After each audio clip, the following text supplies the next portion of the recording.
ہے۔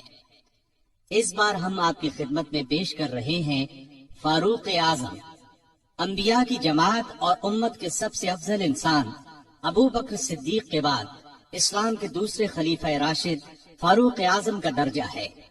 ان کی زندگی کے واقعات دلچسپ ترین انداز میں سنیے، آپ حیرت زدہ رہ جائیں گے۔ بہت سے ایسے واقعات بھی آپ سنیں گے جو اکثر کتابوں میں شامل نہیں ہیں۔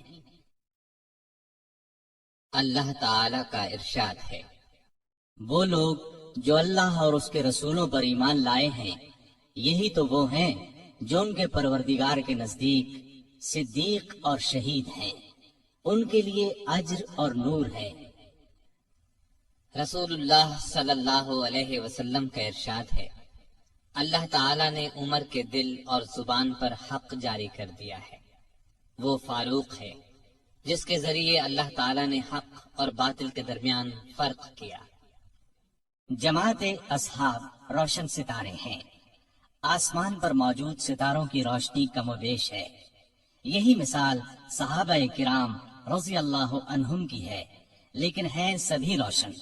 ان میں سب سے نمایاں، سب سے روشن اور سب سے تابناک بہرحال پہلے 4 صحابہ رضی اللہ عنہم ہی ہیں۔ یہی پہلے 4 اصحاب خلفائے راشدین ہیں۔ عشرہ مبشرہ میں بھی سب سے پہلے انہی کا نام ہے۔ آج ہم آپ کو انوکھی خصوصیات والے انسان کی کہانی سناتے ہیں۔ اللہ کے رسول صلی اللہ علیہ وسلم نے اپنے 10 صحابہ کا نام لے کر فرمایا تھا، میرے یہ 10 صحابہ جنتی ہیں۔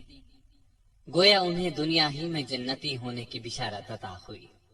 ان میں سے ایک سیدنا عمر فاروق رضی اللہ عنہ ہیں۔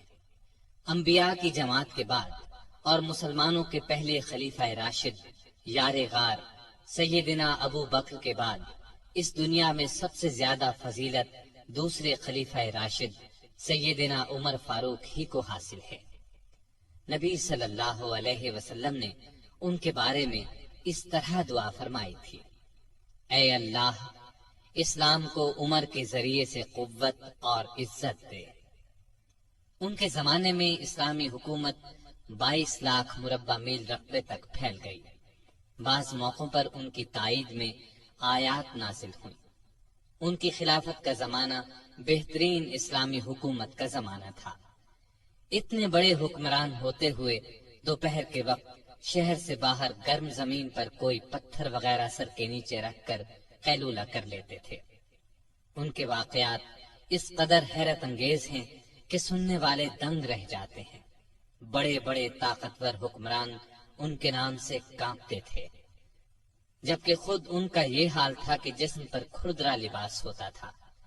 آپ یقیناً ان کی زندگی کے انوکھے اوراق پڑھنا پسند کریں گے، لیکن آج آپ پڑھنے کی بجائے سن کر دیکھیں، آپ کو ایک عجیب سا فرحت بخش احساس ہوگا۔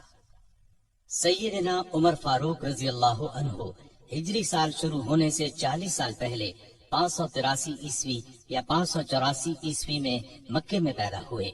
نبی کریم صلی اللہ علیہ وسلم ان سے 13 سال پہلے دنیا میں تشریف لا چکے تھے۔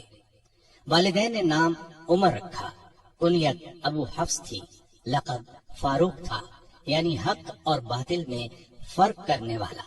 یہ لقب انہیں نبی کریم صلی اللہ علیہ وسلم نے عطا فرمایا۔ حضرت عمر کا سلسلہ نسب 8ویں پشت میں نبی کریم سے جا ملتا ہے۔ آپ نے دنیا میں آنکھ کھولی تو مکے میں قریش کی سرداری تھی۔ یہ قبیلہ اسماعیل علیہ السلام کی اولاد سے تھا۔ قریش کے آگے چل کر 10 کے قریب قبیلے بن گئے۔ ان میں نبی کریم بنو ہاشم سے تھے، ابو بکر بنو تیم سے اور عمر فاروق بنو عدی سے۔ 10 کے 10 قبیلوں کے سپرد الگ الگ کام تھے۔ مثلاً کوئی خانہ کعبہ کی دیکھ بھال کرتا تھا تو کوئی حاجیوں کو پانی پلاتا تھا، کوئی جھگڑوں کے فیصلے کرتا تھا۔ بنو عدی کے ذمے 2 کام تھے۔ قریش کو کوئی ایلچی بھیجنا ہوتا تو یہ بھیجتے تھے۔ دوسرا کام یہ تھا کہ 2 گروہوں میں جھگڑا ہو جاتا تو بنو عدی کا سردار فیصلہ کرتا تھا۔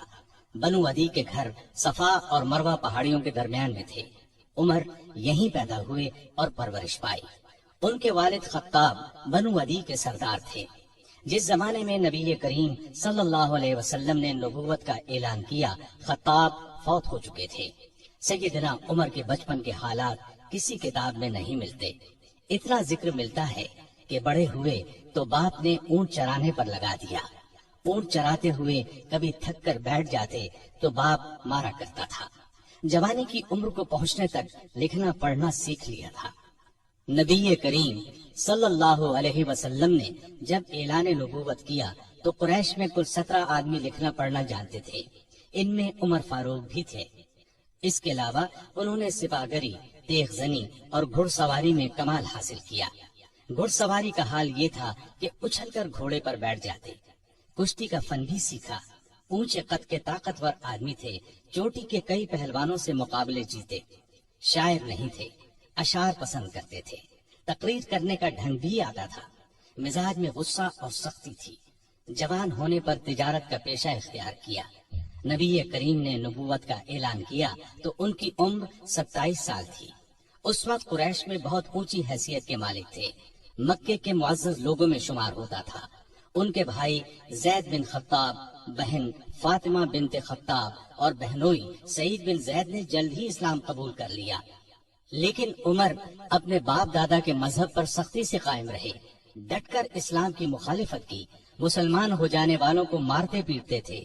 مارتے پیٹتے 6 سال گزر گئے، لیکن عمر کسی ایک انسان کو بھی اسلام سے نہ پھیر سکے۔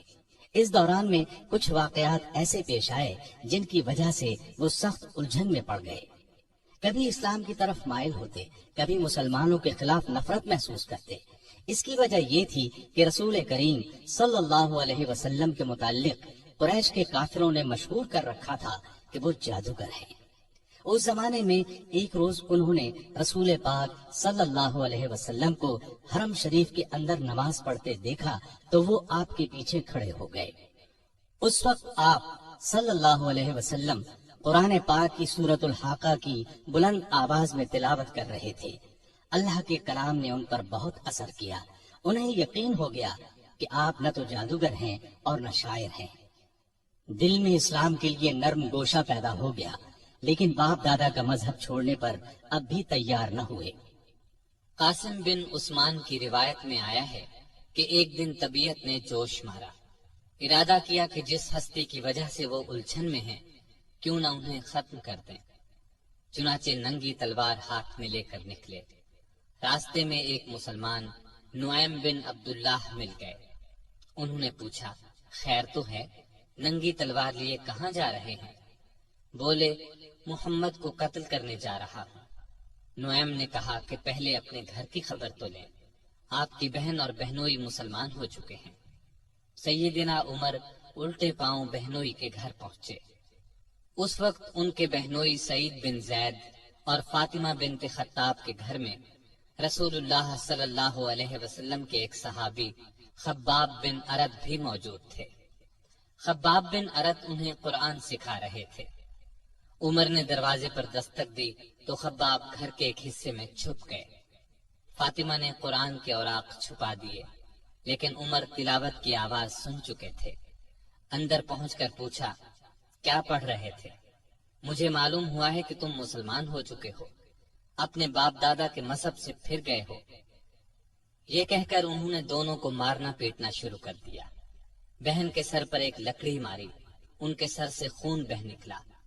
اس وقت دونوں میاں بیوی کے منہ سے نکلا، ہاں اے عمر، ہم مسلمان ہو چکے ہیں، اللہ کے رسول پر ایمان لے آئے ہیں، تم سے جو ہو سکے کر لو، اسلام تو اب ہمارے دلوں سے نہیں نکل سکتا۔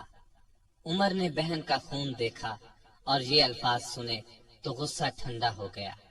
بولے، اچھا جو تم پڑھ رہے تھے مجھے دکھاؤ۔ بہن نے اوراق انہیں دے دیے، ان پر سورہ طٰہٰ لکھی تھی۔ انہوں نے اس کو پڑھا تو بے اختیار پکار اٹھے، واہ کتنا عمدہ اور اعلیٰ درجے کا کلام ہے۔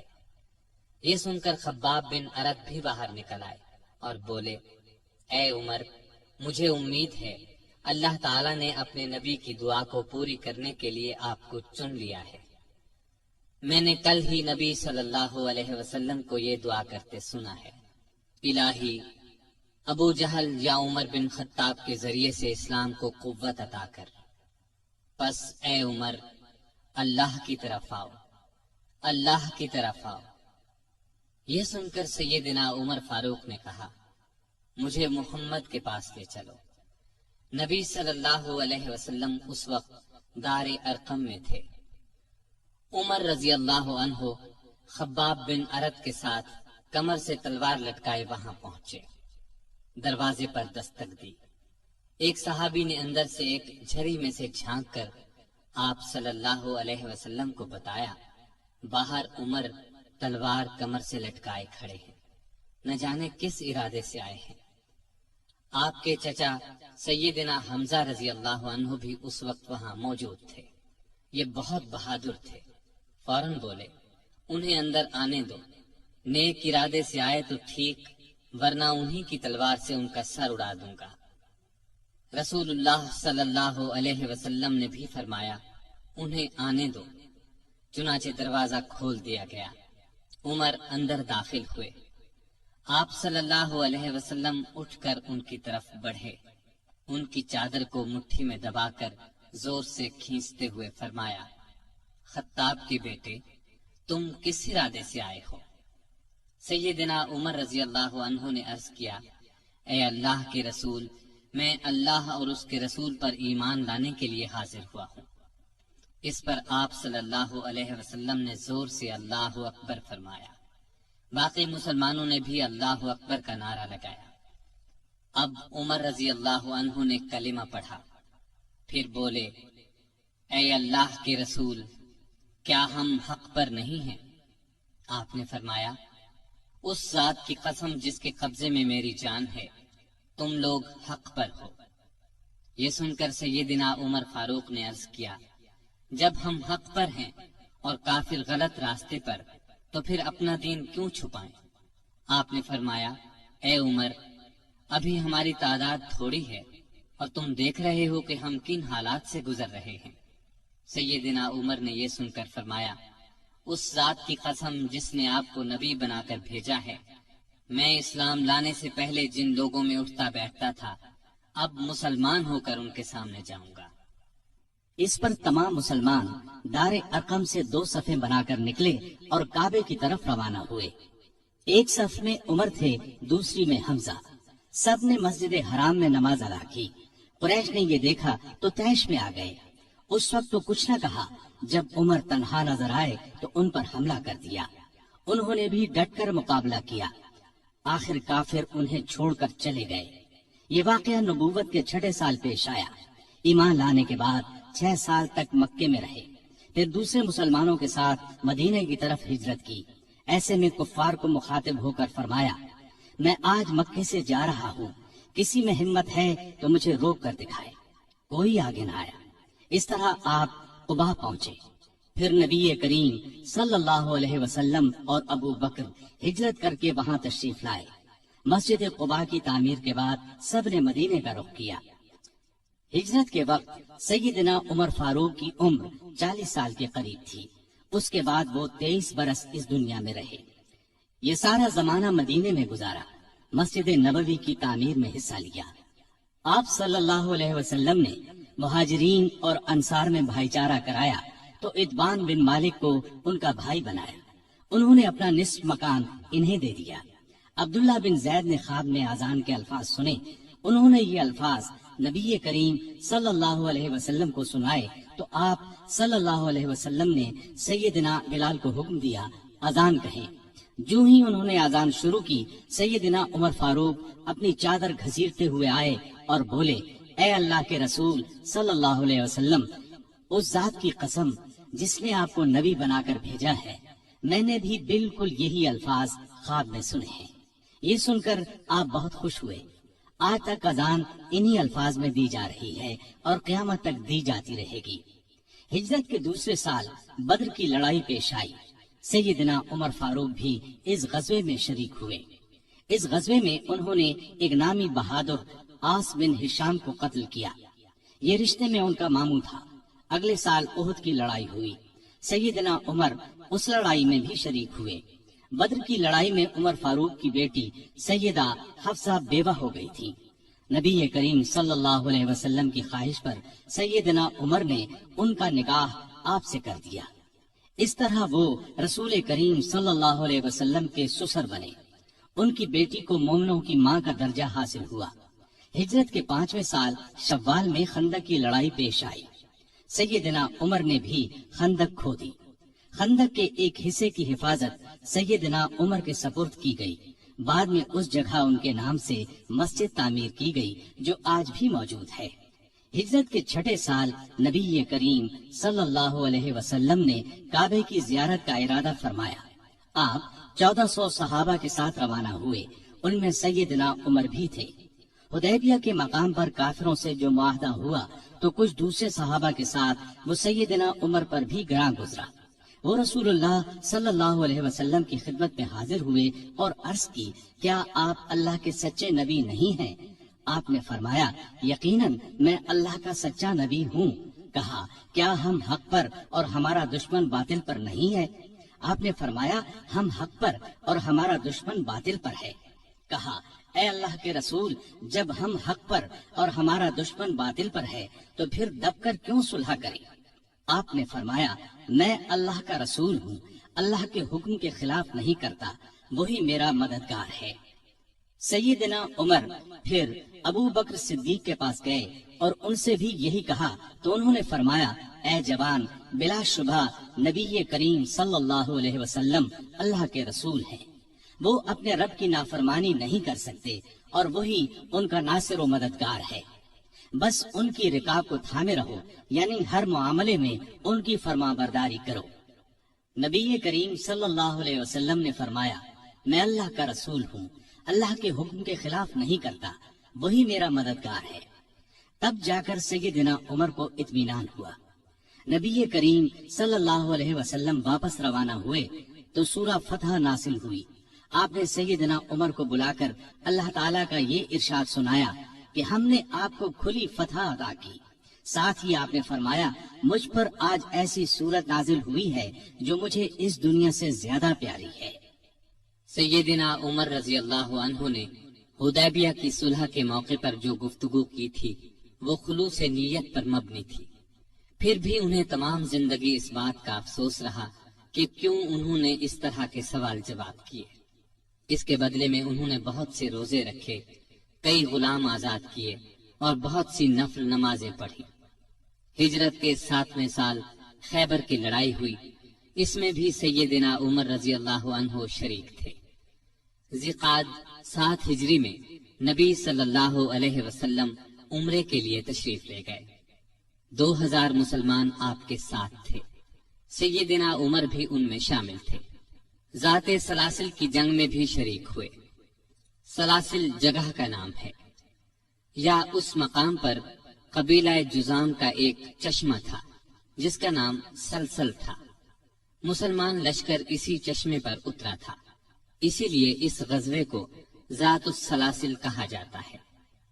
8 ہجری 10 رمضان کو رسول اللہ صلی اللہ علیہ وسلم 10,000 ہتھیار بند صحابہ کے ساتھ مدینے سے مکے کی طرف روانہ ہوئے۔ ان میں سیدنا عمر بھی شامل تھے۔ مکے سے کچھ فاصلے پر آپ صلی اللہ علیہ وسلم نے پڑاؤ ڈالا۔ اس میدان کا نام اب وادی فاطمہ ہے۔ قریش کے سردار ابو سفیان نے 2 آدمیوں کو حالات معلوم کرنے کے لیے بھیجا۔ پھر ابو سفیان خود نبی کریم صلی اللہ علیہ وسلم کی خدمت میں حاضر ہوئے۔ ایسے میں سیدنا عمر رضی اللہ عنہ نے عرض کیا، اے اللہ کے رسول، مجھے اجازت دیں میں ابو سفیان کا سر اڑا دوں، لیکن آپ نے ایسا کرنے کی اجازت نہ دی۔ اس موقع پر ابو سفیان نے اسلام قبول کیا۔ ان کے بعد مکے کے باقی ماندہ لوگ بھی مسلمان ہو گئے۔ فتح مکہ کے بعد غزوہ حنین پیش آیا۔ اس غزوے کی ابتدا میں مسلمانوں کے پاؤں اکھڑ گئے۔ صرف رسول اللہ صلی اللہ علیہ وسلم چند صحابہ کے ساتھ میدان میں کھڑے رہے۔ ان میں سیدنا عمر بھی تھے۔ پھر سیدنا عباس رضی اللہ عنہ کی آواز پر مسلمان پلٹے اور کفار کو شکست دی۔ تبوک کی لڑائی کے لیے سیدنا عمر نے اپنے مال کا نصف حصہ نبی صلی اللہ علیہ وسلم کی خدمت میں پیش کیا۔ حجۃ الوداع کے موقع پر بھی سیدنا عمر ساتھ تھے۔ اس حج کے بعد ہی آپ صلی اللہ علیہ وسلم اس دنیا سے رخصت ہوئے۔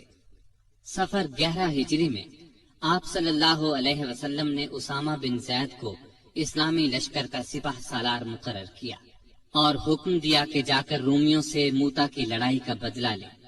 موتا کی لڑائی ہجرت کے 8ویں سال میں ہوئی تھی۔ اس میں اسامہ کے والد زید اور بہت سے صحابہ رضی اللہ عنہم شہید ہو گئے تھے۔ چنانچہ آپ نے یہ لشکر روانہ فرمایا۔ اس میں بڑے بڑے صحابہ کے ساتھ سیدنا عمر بھی شریک تھے۔ آپ صلی اللہ علیہ وسلم نے رحلت فرمائی تو سیدنا عمر رضی اللہ عنہ کو آپ کی وفات کا یقین ہی نہیں آتا تھا۔ وہ یہ اعلان کر رہے تھے، جو شخص یہ کہے گا کہ رسول اللہ صلی اللہ علیہ وسلم نے وفات پائی ہے، میں اس کی گردن اڑا دوں گا۔ پھر ابو بکر رضی اللہ عنہ کے سمجھانے پر یقین آیا کہ نبی صلی اللہ علیہ وسلم رحلت فرما چکے ہیں۔ آپ صلی اللہ علیہ وسلم کی وفات کے بعد خلافت کے مسئلے پر مسلمانوں میں اختلاف پیدا ہوا تو اس موقع پر سیدنا عمر نے ابو بکر رضی اللہ عنہ کا نام خلافت کے لیے سب کے سامنے رکھا۔ سبھی نے اس سے اتفاق کیا۔ ابو بکر کے بارے میں سیدنا عمر کے یہ الفاظ ہیں: ابو بکر رسول اللہ صلی اللہ علیہ وسلم کے صحابی ہیں، غار کے ساتھی ہیں،